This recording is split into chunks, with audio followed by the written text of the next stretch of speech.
ये देखिए यार कितनी खूबसूरत जगहें हैं ये। वेट, क्या ये पाकिस्तान है? नहीं, ये पाकिस्तान नहीं है। दोबारा गौर से देखिए, ये पाकिस्तान नहीं, ये है स्विट्ज़रलैंड। लेकिन अब हम असली नेचुरल ब्यूटी पे जा रहे हैं, इसका नाम है पाकिस्तान।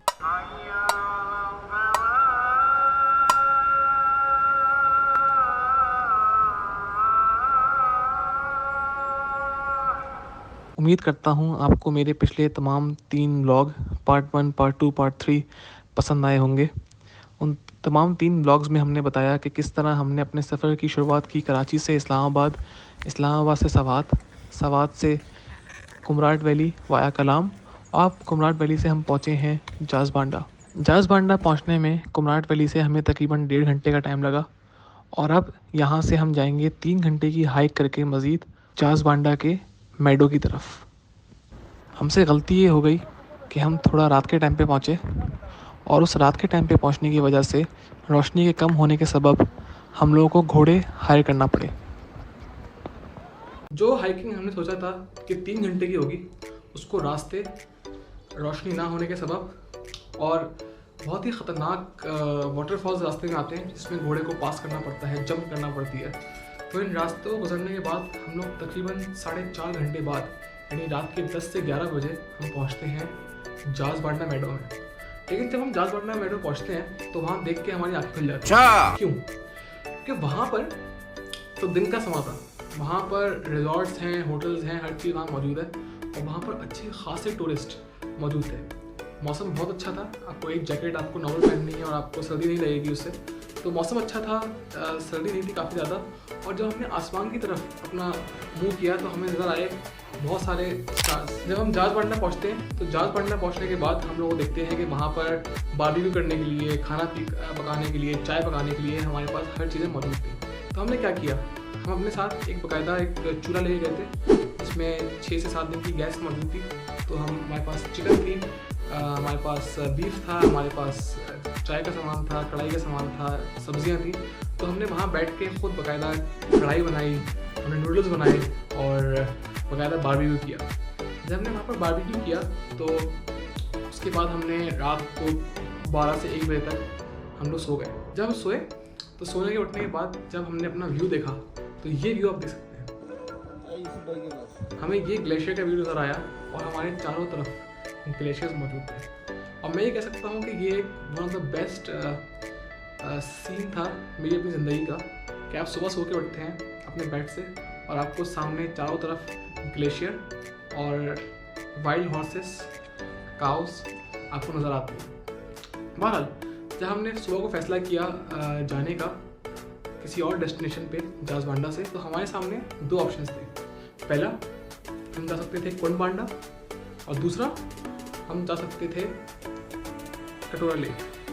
कटोरा लेक का रास्ता बाय फुट तकरीबन जाज़ बांडा से तकरीबन 3.5 से 4 घंटे की मुसाफत पर है, और कुंड बांडा का रास्ता तकरीबन 1 घंटे की हाइक है, लेकिन उसके लिए आपको पहाड़ से नीचे उतरना पड़ता है मेडो से। तो हमने फैसला किया क्योंकि हमें लग रहा था कि बारिश होने वाली है, तो हम लोग गए वहाँ से कुंड बांडा। कुंड बांडा जब हम उतर रहे थे तो वो उतरना ही इतना डिफ़िकल्ट है, तो आपको शौक हो जाता है कि आप कैसे वहाँ से उतरेंगे। क्यों? क्योंकि कुंड बांडा के रास्ता बहुत दुश्वार है और रास्ते में एक जायंट वाटरफॉल आता है, जैसे कि ये देख सकते हैं आप, ये वाटरफॉल। बहरहाल हमने वो चैलेंज लिया और फिर हम लोग उतरे कुंड बांडा जाने के लिए। तो जब हम कुंड बांडा पहुँचते हैं तो हमें लगता है कि हम लोग वाकई में जन्नत में आ गए।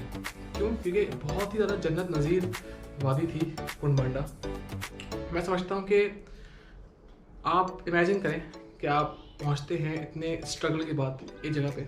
उम्मीद करता हूँ आप सब लोग खैरियत से होंगे और ठीक ठाक होंगे।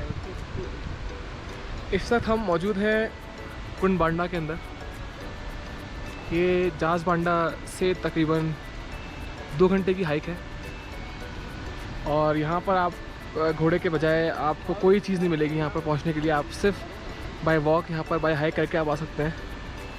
और हाइक करने के से भी मुराद ये है कि आपको ठीक ठाक मुश्किल किस्म की हाइक करनी है। 2-3 दफ़ा मैं ख़ुद गिरते गिरते बचा हूँ यहाँ पर, लेकिन इस खूबसूरत के लिए, खूबसूरत ब्यूटी के लिए जो ना आप ज़रूर यहाँ पर आएँ।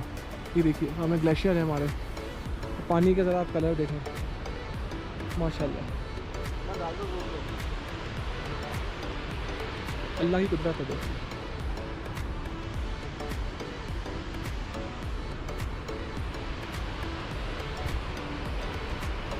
एक कुंड से वापसी आते हुए हमारे साथ होता क्या है, एक बहुत खतरनाक स्टोरी है दोस्तों। हुआ ये कि कुंड से आते वापसी में हमें वो अपना जो खतरनाक वाटरफॉल था वो पास करना था। कोई ब्रिज नहीं था, तो आपको लकड़ियों के थ्रू वाटरफॉल पास करना है। खुदा ना खास्ता आपका अगर एक स्टेप गलत लगता है तो आप पानी में गए और you can not swim in this water, तो ये बहुत डिफिकल्ट है। हुआ ये कि मैं वहाँ गिर गया क्योंकि बारिश हो गई थी, स्लिपरी रोड था, तो मैं वहाँ बहुत बुरी तरह गिर गया। अल्लाह का शुक्र है कि मुझे कहीं चोट नहीं लगी, लेकिन अल्लाह ने बचाया। लेकिन उससे बड़ी दिक्कत ये थी कि हमें तकरीबन 1 घंटे तक एक पहाड़ को चढ़ना था और पहाड़ की हाइट भी अच्छी खासी थी और बारिश के अंदर। दोस्तों मैं, मेरे दोनों कज़न ने और जो हमारे साथ सिक्योरिटी वाला बंदा था, हम तीनों ने वो पहाड़ को क्रॉस किया बारिश के अंदर। और मैं समझता हूँ कि अगर ये लकड़ी हमारे साथ नहीं होती किसी चीज़ को होल्ड करने के लिए, तो हम लोग के लिए बहुत रिस्की था उसको चढ़ना। बहुत ख़तरनाक रास्ता था, बहुत एडवेंचरस था, बहुत बड़ा रिस्क हमने लिया, लेकिन अल्हम्दुलिल्लाह हमने उसको तकरीबन 1 से 1.5 घंटे में क्रॉस कर लिया।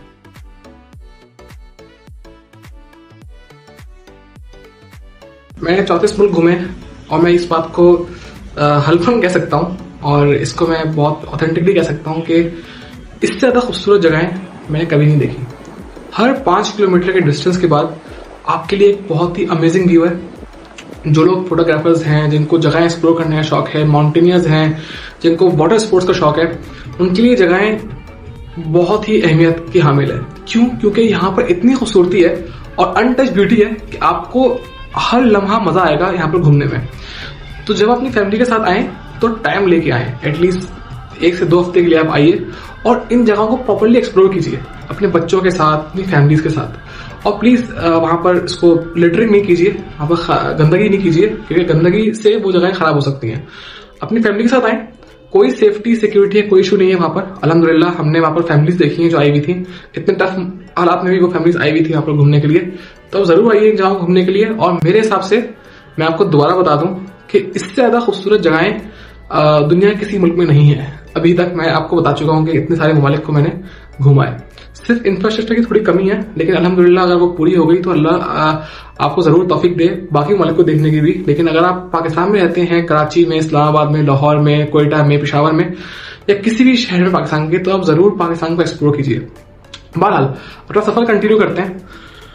हम जब वापसी आ रहे थे फ्रॉम जाजबांडा टू पार्किंग स्पॉट, तो 4 घंटे की हमने हाइक की। हम वापस पहुंचे और हाइक वापस करने के बाद फिर हम चले गए वहां से थल बाजार वापस।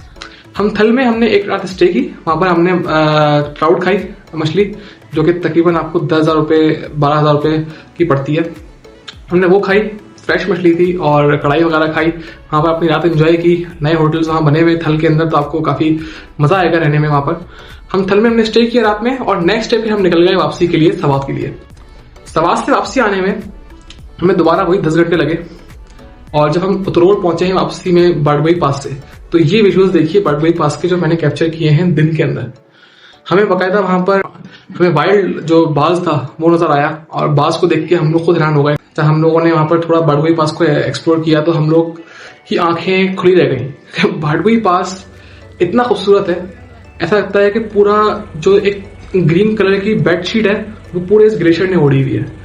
वाकई में अल्लाह ने बहुत ज्यादा हुस्न पाकिस्तान को दिया है। आप ये देखिए इन विजुअल्स के अंदर। बहरहाल बाड़बई पास हमने क्रॉस किया, हम वापस उतरोड़ पहुंचे, और तकरीबन 4 से 5 दिन के बाद हमें रोड नजर आई, प्रॉपर रोड उतरोड़ के अंदर। तो हमारा ड्राइवर था, जब वो गाड़ी चला रहा था, उसने जो हमारा ड्राइवर था जो गाड़ी चला रहा था, उसने फुल स्पीड में गाड़ी चलाई, क्योंकि उसको बड़ा मजा आया कि इतने दिनों बाद उसको रोड नजर आई। जब हम लोग उतरोड़ पहुंचते हैं, उतरोड़ के बाद हम पहुंचते हैं कलाम। तो कलाम पहुंचने के बाद हमने वहां के चपली का जरूर ट्राई किए। तो आप जब भी कलाम बहरीन जाते हैं तो आपको लाजमी है कि आप वहां के चपली का जरूर ट्राई करिए। आपको वहां के चपली को खाने में मजा आ जाएगा। तो खैर हम लोग 12 से 13 घंटे के अंदर हम पहुंच गए सवात वापस। सवात पहुंच के हमने अपनी गाड़ी वापस ली वहां से, और हम निकल गए टुवर्ड्स सरगोदा में मेरी सिस्टर रहती है, तो मैंने वहाँ पर स्टे किया एक 1 नाइट, और वहाँ 1 नाइट स्टे करने के बाद हम लोग दोबारा कराची वापस पहुँच गए। वही तकरीबन हमारा जो खर्चा था 40,000 रुपये हमारा पेट्रोल का खर्चा लगा, और तकरीबन 20,000 रुपये हमारा खर्चा लगा from Kumrat valley to back. लेकिन मैं समझता हूँ कि जो तमाम जो खर्चा था वो ये था कि ये वर्थ इट था। जो लोग बाहर रहते हैं मुल्कों में, उनके लिए ये जगह अभी भी इतनी एक्सपेंसिव नहीं है। इवन जो पाकिस्तान में रहते हैं 3 से 4 से 5 दोस्त, वो मिलके या फैमिली मिलके जा सकती है इजीली, क्योंकि चीजें महंगी है, डेफिनेटली पेट्रोल महंगा है, लेकिन ये एक्सपीरियंस भी एक बहुत वर्थ इट है। बहरहाल, तो इन कंक्लूजन मैं आपको ये बताना चाहता हूँ कि इसमें हमने बहुत एंजॉय किया, और इसमें हमने ये भी देखा कि पाकिस्तान कितना खूबसूरत है। और अब जो मेरा नेक्स्ट एडवेंचर होगा वो होगा यूरोप का। जो तमाम कंट्रीज मैंने आपको बोली हैं, स्विट्जरलैंड, ऑस्ट्रिया और कनाडा, ये तीनों जगहें मैं एक्सप्लोर करूंगा नेक्स्ट 2 मंथ्स के अंदर, और मैं आपको बताऊंगा कि ये जगहें कैसी रही, और पाकिस्तान को अगर आप इनसे कंपेयर करते हैं तो कैसी हैं। उम्मीद करता हूँ ये वीडियो पसंद आई होगी, और मेरे चैनल को लाइक कीजिए, सब्सक्राइब कीजिए, और इसको आगे शेयर कीजिए ज़्यादा से ज़्यादा, ताकि ज़्यादा से ज़्यादा लोग इन पाकिस्तान की खूबसूरत जगहों को और हमारी जो खूबसूरत वादियाँ हैं उसको एंजॉय कर सकें, और ख़ास तौर पे अपना बजट बना सकें ट्रैवल का। Thank you so much. अल्लाह हाफिज़।